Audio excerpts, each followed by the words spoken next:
Então, nessa encarnação já tem alguns anos que eu estou deficiente visual. Então, se vocês precisarem perguntar alguma coisa, não levantem a mão. Podem me chamar, né? Se precisarem fazer algum comentário, qualquer coisa, podem ficar à vontade. Bom, e aí por esse motivo, na verdade eu tenho duas assistentes. Eu sou a privilegiada, né? Mãe e tia. E aí a mãe vai fazer a leitura, que a gente escolheu um livro, Caminho, Verdade e Vida, para poder trazer uma lição. E foi interessante porque nós temos lá no Bezerra de Menezes um tratamento de fluidoterapia. E na fluidoterapia a gente tem uma parte de evangelho antes. A gente faz as leituras dessa coleção Fonte Viva, mas a gente sempre faz as leituras, né, os comentários, né, os estudos, mas esse, de uma forma muito especial, me tocou o coração. Não que os outros não toquem, mas sabe quando aquilo chama muita atenção da gente? A gente precisa muito ouvir? Isso acaba sendo um problema, né? Mas é bom quando a gente desperta para isso. E aí eu resolvi trazer, né, essa reflexão para dividir com as outras pessoas quando nós somos convidados a falar. Do Caminho, Verdade e Vida, é o número 161, e eu achei muito interessante porque o Renato fez uma leitura aqui do Paulo, que eu particularmente sou, assim, muito fã. Como as coisas estão interligadas e a espiritualidade é muito sábia, né? E ele veio falando das situações e das oportunidades, né, que a gente deve seguir, o que a gente deveria fazer. Ele veio falando e eu fui observando quando ele fala do vaso, né, os vasos, nós somos, né, e podemos ser esses vasos, enfim. A questão do título que nós escolhemos, que é Aproveitemos. E eu achei muito curioso, porque tudo nos leva a pensar em como nós estamos aproveitando o nosso tempo, que é rápido, apesar da gente achar que não, mas as coisas estão passando muito rápido, né? E a nossa oportunidade também. Vamos entender por quê que a gente ficou tão reflexiva. Aproveitemos, e destas coisas sois vós testemunhas. Lucas, capítulo 24, versículo 48. Tá. A gente vai começar com esse versículo, né, de Marcos, né? Lucas, perdão. Lucas, ele está no finalzinho, tá? Dos últimos versículos de Lucas, quando ele chega falando isso. E destas coisas sois vós testemunhas. Por que ele fala isso pra gente? Jesus, sempre atual, né? Há 2023 anos atrás ele falou isso. Porque as pessoas que já o seguiam, né, os discípulos, aquelas pessoas que já passaram a admirá-lo, a segui-lo, alguma coisa, vocês concordam que eles aprenderam e absorveram ali, mesmo que não coloquem em prática, certo? Não conseguiram. Os discípulos todos, por exemplo, os 3 anos que estiveram juntos, erraram muitas vezes, apesar de terem sido escolhidos, né? Eles estavam ali acompanhando, então eles eram testemunhas. E nós somos testemunhas? 2023 anos depois, nós estamos aqui. Nós somos testemunhas também, né? Por menos que a gente tenha de conhecimento, a gente não pode falar que não sabe. Determinadas coisas, o básico, a gente já sabe, a não ser que a gente esteja entrando para a doutrina espírita hoje. Mas mesmo assim, acontece muito da gente estar entrando e quando a gente lê alguma coisa, quando a gente participa de uma palestra ou de um estudo, a gente fala, meu Deus, já ouvi isso antes. Isso não me é estranho.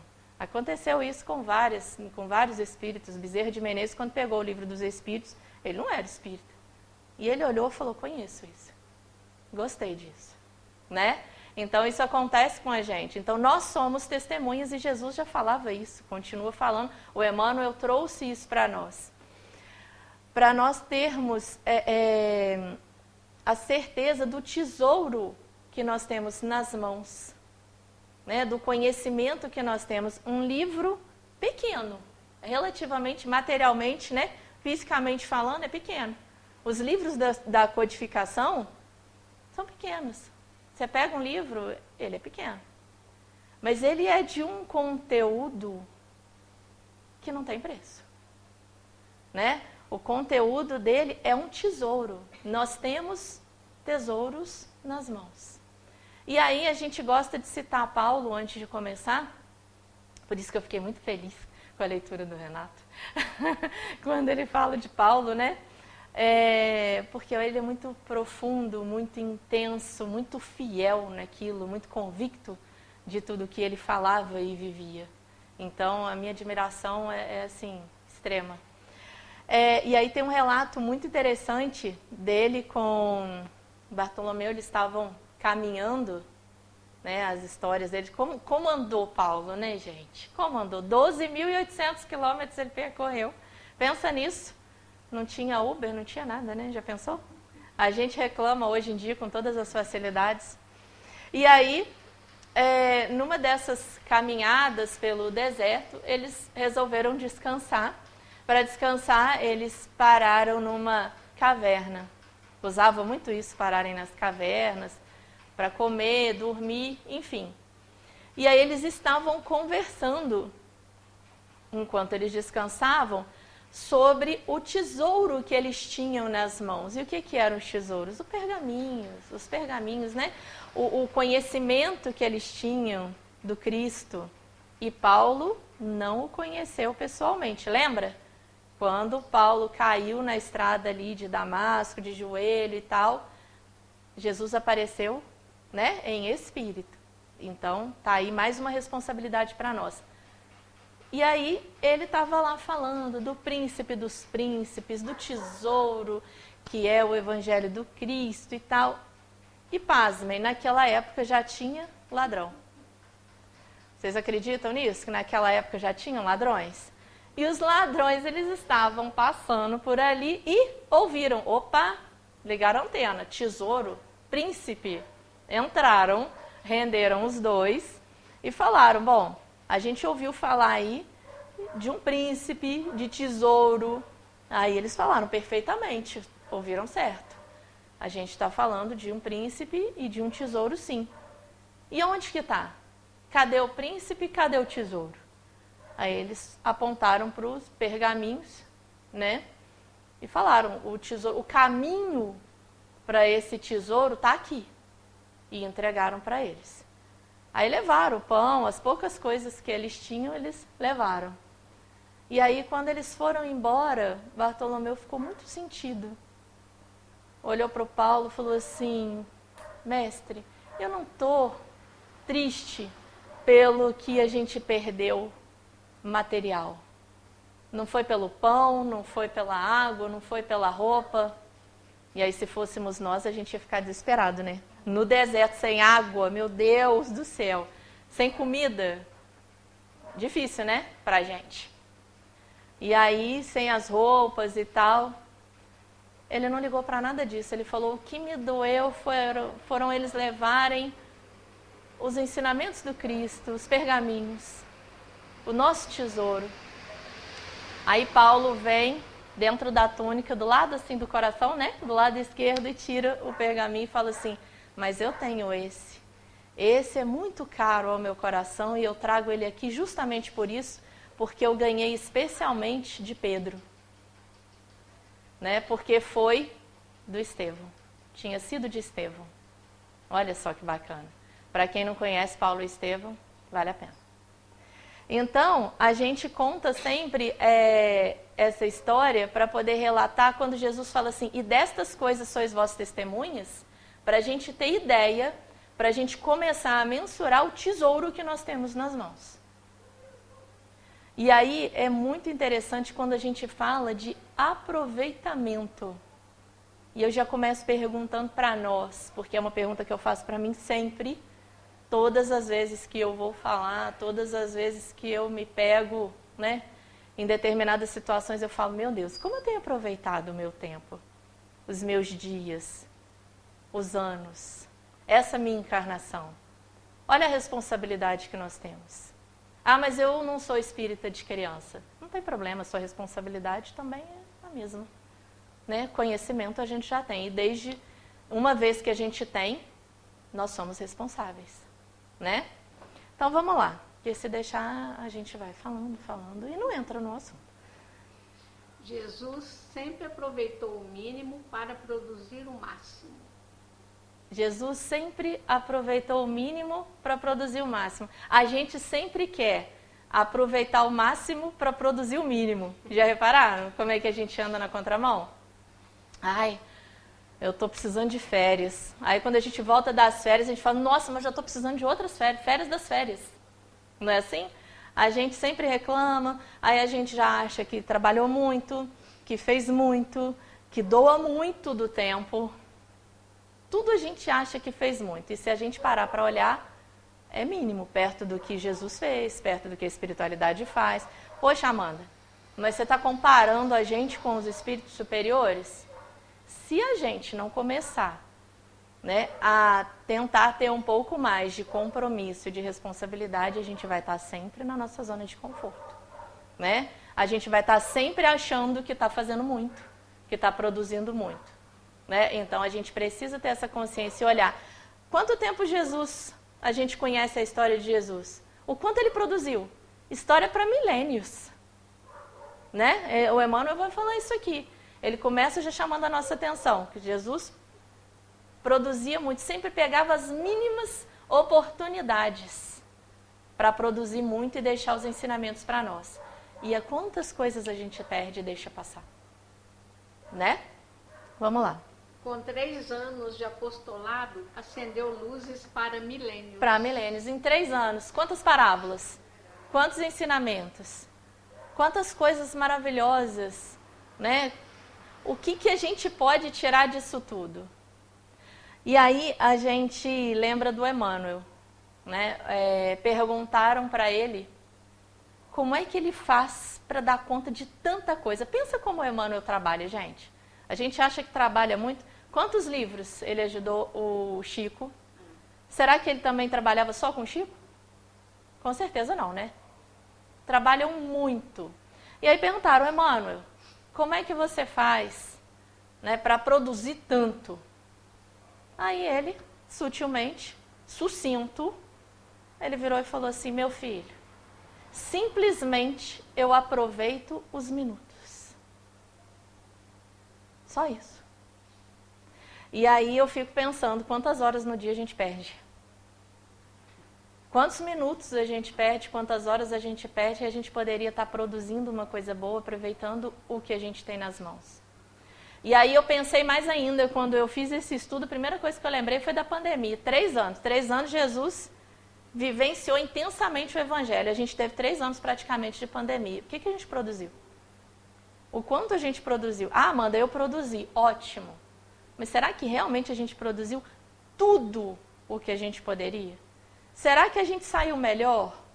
Será que a gente aprendeu o que deveria? Será que a gente entendeu a lição? Será que a gente enxergou, né, o que realmente essa pandemia quis dizer para nós? Será que a gente entendeu, a gente conseguiu ler, extrair o espírito da letra? Que ela jogou a gente para dentro de casa, que normalmente é o lugar de onde a gente muitas vezes foge. A gente dá o nosso melhor fora. É muita coisa para pensar. E são muitos minutos, aproveitados ou não, ou mal aproveitados. Entende? Eu fiquei muito reflexiva, muito pensativa em relação a esse estudo. Me botou para pensar muito. Congregando pequena assembleia de 12 companheiros, renovou o mundo. Pois é, Jesus não pensava em quantidade, né? Pensa, 12. Jesus podia ter pego uma multidão, né? Podia ter pego um monte. Por que ele pegou 12? Não é tanto assim, você parar para pensar.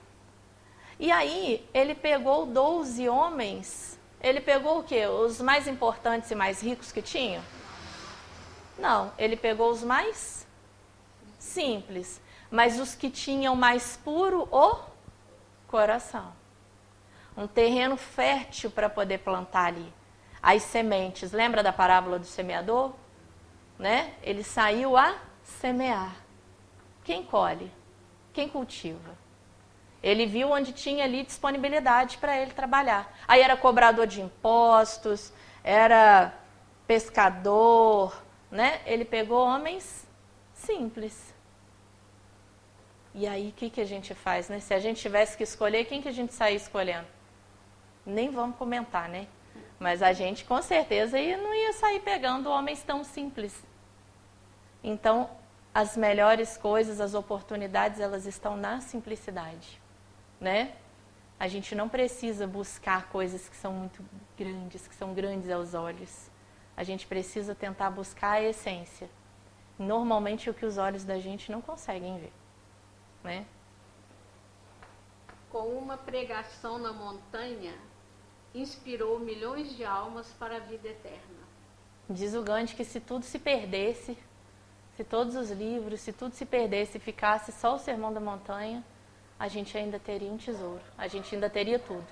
E realmente, esse Sermão da Montanha é maravilhoso. É profundo, é um roteiro para a gente poder viver. Né? Se a gente conseguir entender o Sermão da Montanha, Jesus deixou ali tudo, literalmente, que a gente precisa para poder segui-lo. E ele vai colocando numa ordem que a gente fala assim, gente, tá repetitivo, né? Pô, mas Jesus seria repetitivo? A repetitiva é a Amanda. Jesus sábio, né? Maravilhoso. Então, ele vinha dando o passo a passo, ele vem dando o passo a passo, numa ordem ali que a gente tem que tentar entender e vai aprendendo, até a gente aprender a se elevar. Isso é melhor, né? Se espiritualizar, aprender a amar. Eu não vou sair amando de uma hora para outra, eu preciso entender o que é o amor, eu preciso começar a entender uma série de coisas, pontuar uma série de coisas para eu poder começar a fazer isso de verdade. Porque falar eu posso falar, até papagaio fala, né?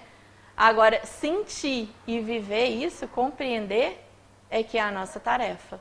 E esse Sermão do Monte é libertador, né? Com certeza ele é. É um tesouro que nós temos nas mãos. O Emmanuel veio pegando tudo que é de mais assim, simbólico para a gente entender o porquê nós temos esse tesouro, o que seriam esses tesouros e o porquê do aproveitamento. O porquê de tentar entender e aproveitar cada minuto.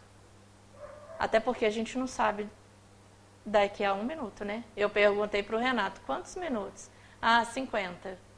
Eu não sei se eu vivo os 50. Né? A ideia é que sim, mas a gente não sabe, a gente não controla isso. Então, quanto mais a gente tiver consciência de que a gente precisa, cada minuto é importante, né? A gente vai deixando para trás, como diz o Chico, a gente não volta no passado, mas a gente pode começar de novo. Né? Então, é tudo muito importante e muito significativo para a gente. Converte a esmola de uma viúva em lição imperecível de solidariedade. Já viram como é que Jesus pegava uns exemplos mais simples? A viúva, né? A mulher naquela época, ela era extremamente discriminada. Em algumas regiões ainda são, né? Ainda é complicado. Porém, naquela época era pior. A mulher não tinha direito nem de pensar, muito menos de agir. Aí você pensa numa mulher viúva, sozinha. Porque dentro do lar, quem mandava e era respeitado era o homem. Então morreu o homem, a mulher era nada. A mulher era julgada, né? Era apedrejada, era isso, era aquilo. Vários exemplos Jesus trouxe para nós. E aí Jesus vai e traz um exemplo de quem? Da viúva. Aí ele fala, tem essa passagem, né, que ela vem dar a doação dela, e ele estava com alguns discípulos, né? Ela vai e coloca as moedinhas dela lá no gasofilácio. O que Jesus fala? Esta mulher, porque ali não tinha só ela fazendo a doação, não. Né? Na época tinham ali também os doutores da lei, aquelas pessoas que iam fazer as suas doações, porém não tinham o coração puro. Eles iam dar ali do que estava sobrando. Tanto é que ele fala, tá vendo essa mulher? Essa sim está dando daquilo até do que lhe faz falta. Porque para ela, quanto que ela ganhava enquanto viúva, enquanto sozinha? Então aquela moedinha para ela poderia fazer falta. Não é que a gente tem que dar o que vai fazer falta não, tá, gente? É muito simbólico. As parábolas, elas são simbólicas, elas têm um fundo moral. E aí a gente faz a comparação, quando eu li isso, eu fiquei pensando, se fosse a gente hoje para dar uma doação, a gente faz até selfie, né? Olha lá, pega lá a doação, vai fazer a doação, faz a selfie para ver se está focalizando bem. Quem está doando e o que está doando, como. Tudo é selfie, tudo é foto, tudo é Instagram, tudo é rede social. Não é assim? Precisa? Não precisa. Né? Aos olhos de Deus, o que tem valor é o que está aqui dentro. Né? As nossas atitudes externas nem sempre estão mostrando aquilo que a gente está sentindo. Né? Então a gente tem que lembrar disso. E a importância do Emmanuel está chamando a nossa atenção para essa passagem dessa viúva. Corrigindo alguns espíritos perturbados, transforma o sistema judiciário da terra, erigindo o amai-vos uns aos outros para a felicidade humana. Gente, Jesus, ele vem falar para a gente de justiça com amor, né? Porque a gente não consegue entender a justiça de uma forma ainda tranquila. Já repararam isso? Quando a gente vê alguma coisa na televisão que a gente considera, né, no nosso conceito é injusto, a gente já fica doido. Meu Deus, por que não prendeu? Por que não aconteceu isso? Por que não é assim? Já repararam? A gente se dói com aquilo, né? A gente se inflama. E aí ele vem falar do amai-vos uns aos outros. Sistema judiciário, ele fala de justiça.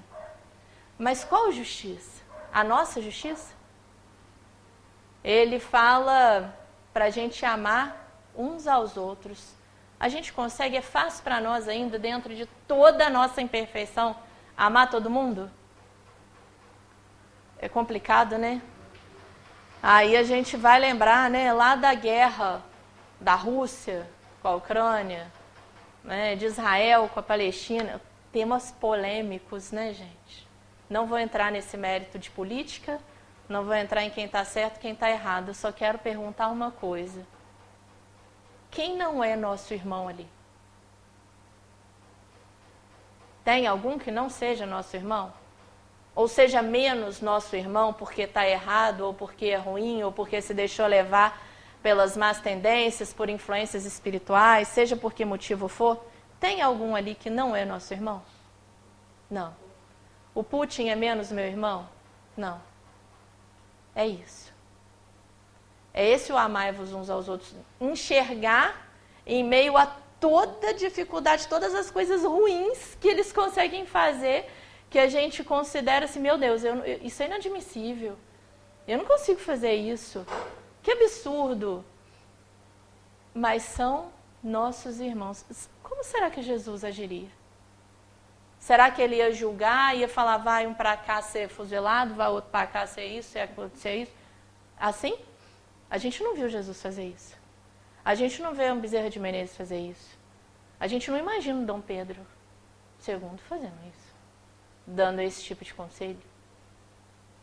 Então, é a coerência, é a importância do estudo, é a importância da gente conhecer esse tesouro que a gente tem na mão, para a gente começar a reconsiderar o nosso senso de justiça. É importante a gente começar a entender isso. Por mais que eu não goste de uma coisa, não quer dizer que eu deseje mal, não quer dizer que ele não seja meu irmão.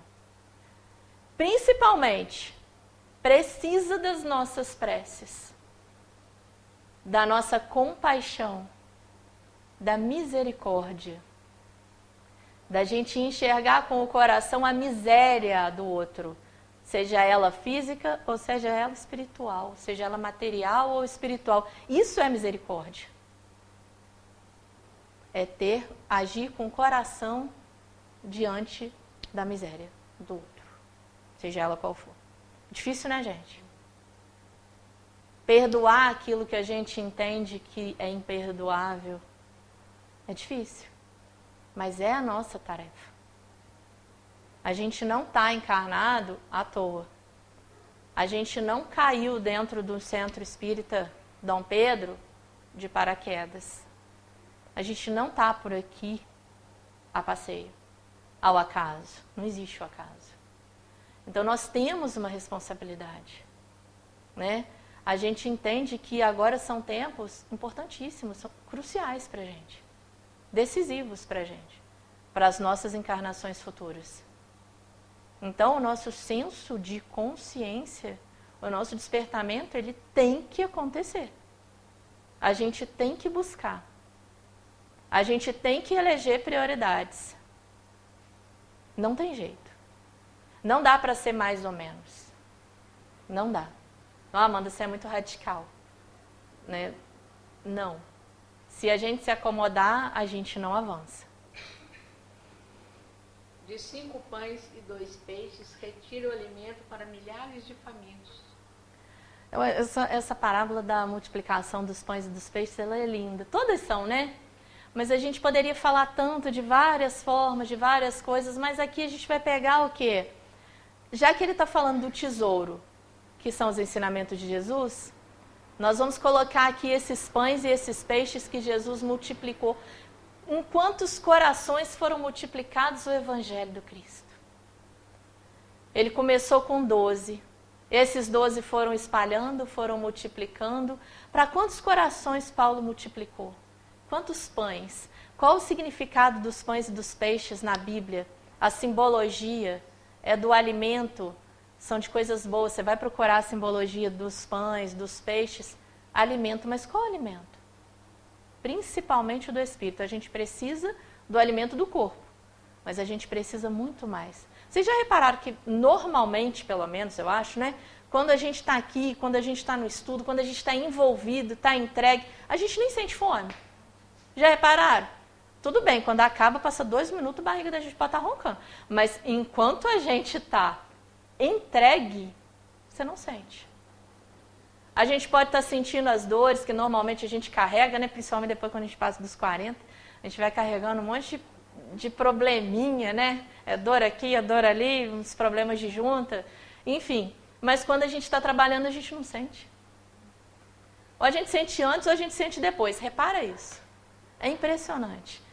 É a sustentação que esse evangelho traz, a força, o alimento, o quanto ele sustenta e fortalece a gente.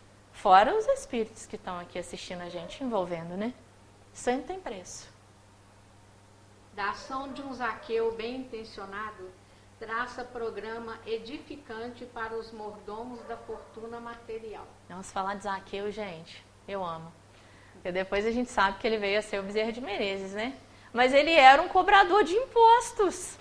Por isso que ele fala aqui que traça um roteiro para os mordomos da fortuna. Porque o cara era materialista. Ele cobrava imposto, hoje é o famoso agiota, né? A gente chama de agiota, era o cobrador de impostos. Cobrava mesmo. Pegava, tinha que pagar não sei quantas vezes mais. Mas aí, o que acontece com o Zaqueu? E aconteceu com muitos, e acontece com a gente. A gente cansa de sofrer. A gente cansa de bater cabeça. E a gente descobre que o material ele é importante, mas ele não é essencial. Ele não é o fundamental, ele não é a prioridade na minha vida. Eu preciso do suficiente, está ótimo. Mas o que me sustenta mesmo? O que me faz feliz? Porque ele tinha dinheiro, mas ele era infeliz. E a gente vê muito disso. Muitos milionários sozinhos e infelizes. Cercados de pessoas que estão ali porque ele pode dar alguma coisa, não pelo que ele é. É pelo que ele tem para oferecer. Enfim, Zaqueu cansou, buscou Jesus e mudou. Mudou. O importante não é o que a gente foi. O importante é o que a gente resolve ser depois de conhecer Jesus, porque a gente não é mais os mesmos. Né? Eu ainda continuo errando, mas a tendência é que eu procure diminuir os meus erros. A tendência de todo mundo que conhece Jesus de verdade é essa. É tentar diminuir as imperfeições. Essa é a nossa proposta. Essa é a proposta do Cristo. Então, o materialista, os mordomos, os escravos da fortuna, o Zaqueu é um exemplo maravilhoso, porque ele largou, foi viver e foi ser muito mais feliz.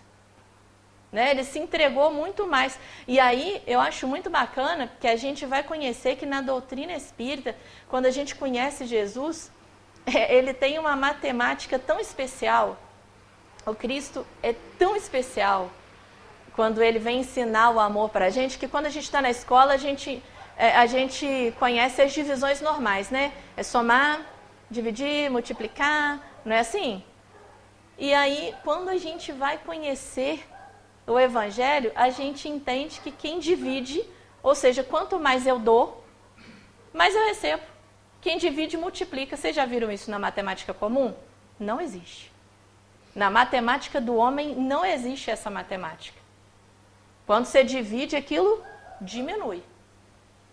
Mas na matemática do Cristo, do amor, quanto mais você dá, mais você ganha, mais você recebe.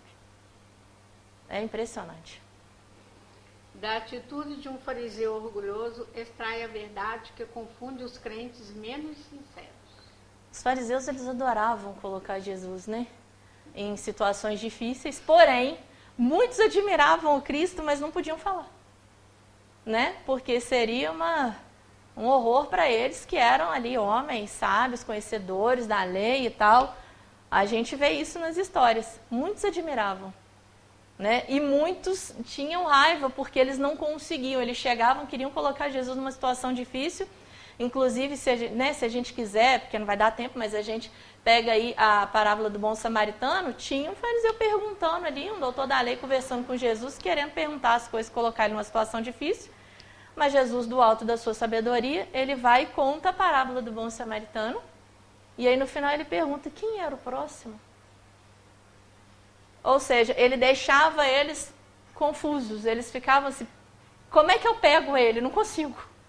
Não tem como.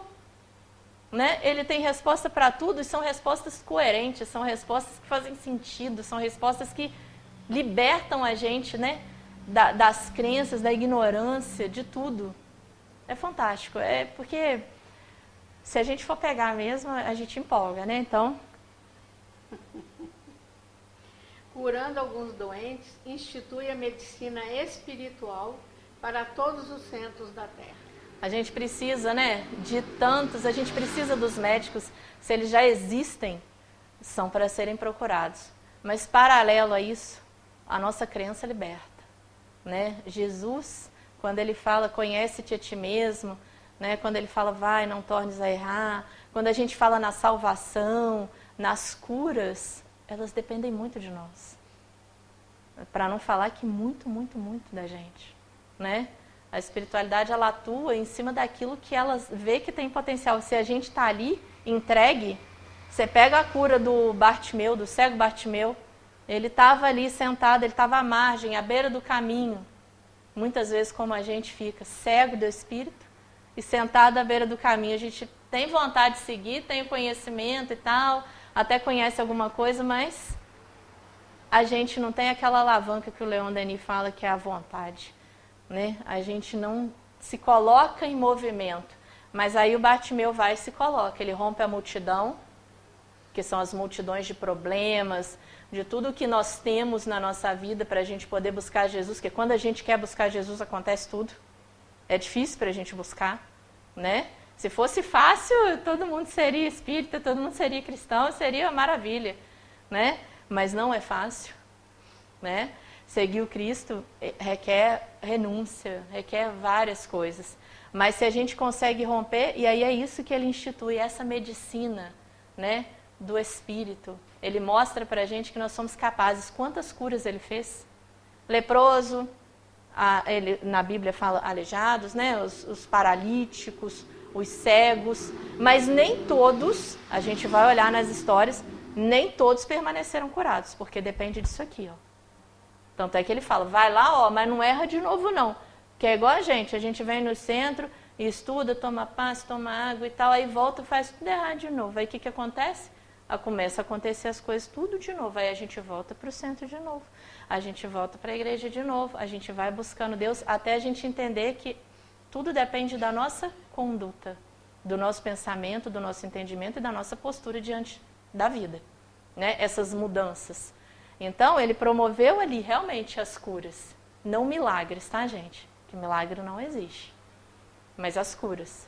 E aí a gente tem que aprofundar e buscar os estudos para a gente entender como é que isso funciona.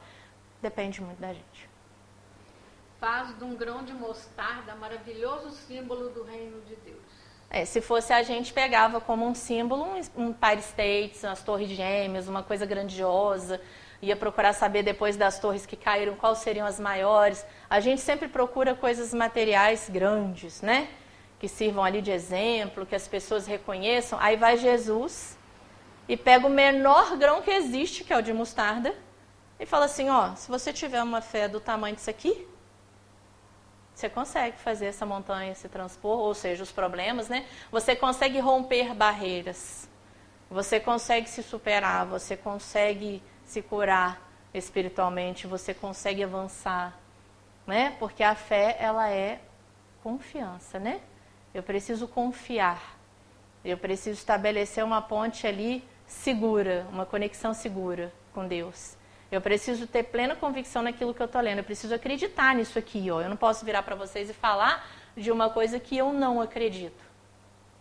Né? Eu não passo credibilidade nenhuma. Eu posso não conseguir fazer exatamente isso aqui. Mas eu tenho plena certeza do que eu estou falando. Total certeza. De uma dracma perdida forma um ensinamento inesquecível sobre o amor espiritual. Eu acho engraçado o Emmanuel, né? Ele pega umas passagens que são pouco faladas. Dessa é para fazer a gente estudar, né? Porque normalmente a gente vai falar da parábola dos talentos, do semeador, do samaritano, que todo mundo já conhece mesmo. Fica mais fácil. Aí ele vai, fala da óbolo da viúva, traz a dracma perdida. Ela está inserida ali junto com aquela parábola das ovelhas, que das 99, uma se perdeu, que também normalmente a gente conhece.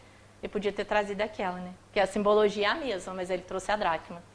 E a dracma é interessante porque é uma mulher que ela tinha ali 10 dracmas, 10 moedas na época ali, que valiam para ela bastante. E ela perdeu uma. E ela ficou doidinha quando ela perdeu. Começou a varrer dentro de casa e tal, varrendo, até achar essa dracma, essa moeda. Quando ela achou, eu estou resumindo, depois se vocês tiverem curiosidade, eu espero que tenham, procurem, porque é muito, muito legal, muito interessante. Ela quando achou, ela chamou as amigas e fez festa. Ela foi comemorar porque ela tinha achado essa dracma. Se a gente for interpretar o que Jesus quer dizer com isso, é uma simbologia do amor dele por nós, né, da espiritualidade em relação a nós. O que ele quer dizer? Nós temos 10 dracmas ou nós temos 100 ovelhas. Se uma se perder, quando a gente, no caso, desvia do caminho, que muitas vezes acontece, nós temos as nossas fragilidades e a gente às vezes dá uma desviada, baixa a frequência, né, desanima, enfim. A gente tem os momentos da gente que a gente dá uma vacilada. O que ele faz? Ele desiste? Não. Ele vai procurar. Ele vai procurar até a gente voltar para o caminho. E quando a gente volta, o mais bonito, que me deixa assim apaixonada, é porque eles fazem festa, né? Eles fazem festa. Quantos espíritos será que não estão aqui hoje no Dom Pedro felizes porque nós fizemos uma boa escolha, né? Nós fomos as Marias e não as Martas, né? Olha só que bacana. Então é muito bonito, é muito simbólico, né? Não é simplesmente eu perdi, achei, era uma moeda. Não, é muito mais do que isso. É o amor dele por nós. Então a gente nunca está sozinho, eles estão sempre amparando para a gente voltar para o caminho. Né? E o mais bonito é que eles comemoram quando a gente consegue. Isso eu acho lindo. Numa cruz grosseira, grava a maior lição de divindade na história. 2 pedaços de madeira que a gente arrumou lá atrás, na época, né? Porque eu acredito que nós estivemos lá, infelizmente. Então, a gente pegou lá 2 pedaços de madeira, cruzou, fez a famosa cruz, que hoje tem esse símbolo até hoje, né? E mal sabíamos, né? Mal sabiam ali os homens que eles iam estar fazendo uma coisa que ia virar um marco. Não só a cruz, a simbologia da cruz, né? Mas o significado ali do Cristo, porque muitas pessoas falam assim, ele morreu por nós na cruz e tal, isso é libertador, mas isso é tão mais profundo, né? Isso é tão mais significativo, a história, a trajetória, ele ter chegado até ali, e o principal que a gente quer chamar a atenção é quando a gente fala dessa cruz grosseira, a ideia é a gente descrucificar o Cristo. né? Da gente lembrar dele, não na cruz, mas de toda a lição que ele trouxe até aquele momento e depois, né? Então eu não vou me apegar aqui, eu não vou me ater na cruz. A gente quer descrucificar o Cristo, que é muito melhor. A gente tem que tirar ele da cruz grosseira e trazer ele para a nossa vida, trazer ele para perto da gente, né? Que é muito mais importante. De tudo isso, somos testemunhas em nossa condição de beneficiários. Pois é. Aí eu pergunto para vocês, eu falei alguma novidade? Eu contei alguma novidade aqui? O Emmanuel falou alguma coisa que a gente não soubesse? Ou se a gente for parar para pensar, de todos esses itens, não é possível que nenhum a gente conhecia. Pelo menos um ou dois a gente tira disso tudo, não tira? De repente a gente não para aprofundar, mas conhecer a gente já conhece. A gente já sabe disso, a gente já sabe que foram 3 anos, a gente sabe dos discípulos, a gente sabe do Sermão do Monte, a gente já sabe das parábolas, a gente sabe da crucificação, a gente sabe do Zaqueu, certo? Aí ele vira para mim e fala assim, então, na condição de vocês hoje, vocês são testemunhas, vocês conhecem. Entende o título lá em cima? Entende por que Jesus, há 2000 anos atrás, há 2023 anos, ele virou para a gente e falou assim, e dessas coisas sois vós testemunhas. Ele não falou só para o pessoal que estava lá, ele está falando para a gente. Nós somos testemunhas. Ah, mas eu não vivi essa época não, mas eu conheço. E quem falou que eu não vivi? Como é que eu sei que eu não vivi? E mesmo que eu não tenha vivido, eu vivo isso hoje lendo, eu acredito nisso. Eu tenho certeza que isso aconteceu. Então não importa. Se eu estava ou se eu não estava, se Jesus está aqui diante de mim fisicamente materializado ou não, eu creio. Isso basta. Então o conhecimento nós temos. E aí o Emmanuel vai fazer 2 perguntas aqui, uma de cada vez, para a gente refletir e já ir encerrando a nossa reflexão. Que fazemos das bagatelas do nosso caminho? Estaremos aproveitando nossas oportunidades para fazer algo de bom? Volta na primeira pergunta. Que fazemos das bagatelas de nosso caminho? Bagatela é pouca coisa, coisa pequena. O que a gente faz com as pequenas oportunidades? O que a gente faz com o convite que o Renato faz para a gente toda semana? O que a gente faz quando alguém liga, quando alguém aparece, quando a gente tem a oportunidade de servir? Aproveitamos? Olha o aproveitamento. Como é que a gente usa os minutos? Aí o Emmanuel pergunta, o que fazeis das bagatelas, das pequenas coisas aí da vida? Porque nós temos 24 horas de oportunidade. Se a gente for transformar isso em minuto, é bastante minuto. Aí a gente fala, mas não dá pra nada, o dia não rende. Aí é com a gente. O que a gente faz? E aí no final ele pergunta assim, estareis, como é que é? Estaremos aproveitando nossas oportunidades para fazer algo de bom? Será que a gente está aproveitando para fazer algo de bom? Eu acredito que sim. Mas eu também acredito que não tanto quanto a gente poderia. Então eu acho que a gente pode dar mais. Eu acredito que a gente pode fazer a nossa luz brilhar mais. Eu acho que a gente pode aproveitar mais e cada vez melhor, né? A gente pode ir elegendo prioridades, tentar cada vez mais sair da nossa zona de conforto. A gente precisa, a princípio, se cobrar um pouco mais, mas aí depois isso fica normal, a gente para de se cobrar, porque a gente começa a entender melhor os convites, né? As oportunidades, a gente enxerga melhor. Então o convite do Cristo é esse, o aproveitamento. Nós somos testemunhas de um tesouro imensurável. Então que a gente possa fazer bom uso, que a gente possa utilizar melhor as nossas mãos, os nossos olhos, todos os nossos sentidos e aproveitar, né? Eu aproveitei bastante esses 50 minutos, a oportunidade que o Centro Espírita Dom Pedro II me deu. Agradeço muito. Eu espero de coração que vocês tenham aproveitado. Eu espero que até o final do ano dê ainda para a gente aproveitar mais ainda, fazer muita coisa boa, que a gente receba o Cristo todos os dias, que a gente faça Natal todo dia, que a gente viva o Cristo intensamente e que a gente continue fazendo isso ao longo do ano, né? Que a ideia é essa, a nossa intenção é essa e a do Cristo também. Eu desejo um ótimo final de ano para vocês, já que a gente já está no finalzinho, acredito que até o final do ano a gente não se encontre. Foi um prazer imenso.